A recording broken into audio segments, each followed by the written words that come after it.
Hi అండి, welcome to Yoddhas kitchen. ఈరోజు మీకు నేను గుమ్మడికాయ వడియాలు వేయించి చూపిస్తానండి. మనము ఆల్రెడీ గుమ్మడికాయలు ఎలా తయారు చేసుకోవాలో వీడియో అప్లోడ్ చేశాము. ఈ గుమ్మడికాయ వడియాలను వేయించి చూపించమని నన్ను అడిగారు.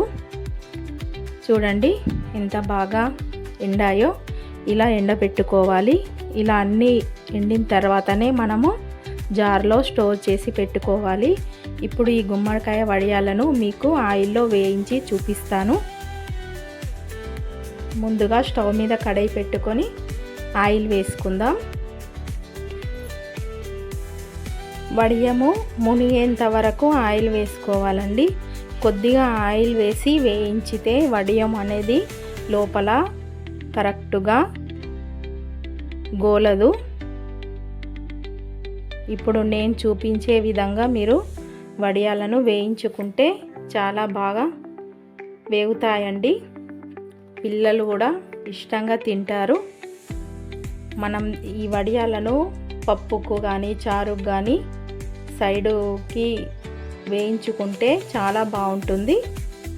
మీరు ఈ గుమ్మడికాయ వడియాలను ట్రై చేయండి. నేను ఇప్పుడు వీటిని వేయించి చూపిస్తాను.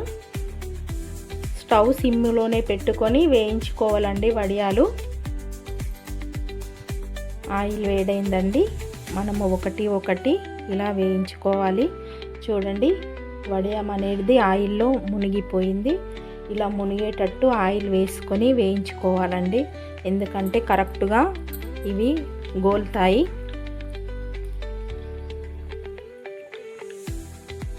స్టవ్ సిమ్లోనే పెట్టుకొని వేయించుకోవాలి. అయితేనే లోపల కూడా పర్ఫెక్ట్గా గోలుతుందండి.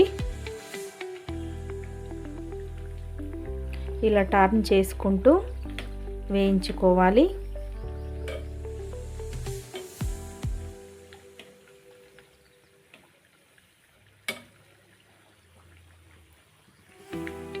చూడండి వడియాలు ఎంత బాగా వేగుతున్నాయో. మనము నైలాన్ సాబ్దానాలు వేసాం కదండి, అవి చూడండి ఎలా పొంగుతున్నాయో. ఈ వడియాలు ఇప్పుడు వేగాయి. వీటిని ఒక ప్లేట్లోకి తీసుకుందాం మనము. ఇలా మళ్ళీ ఇంకా 4 వేయించుకోవాలి.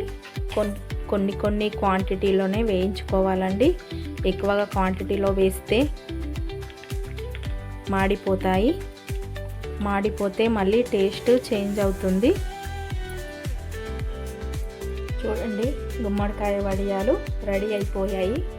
చూడండి మీరు దగ్గర నుంచి ఎలా పొంగాయో. లోపల కూడా చాలా బాగా గోలాయండి.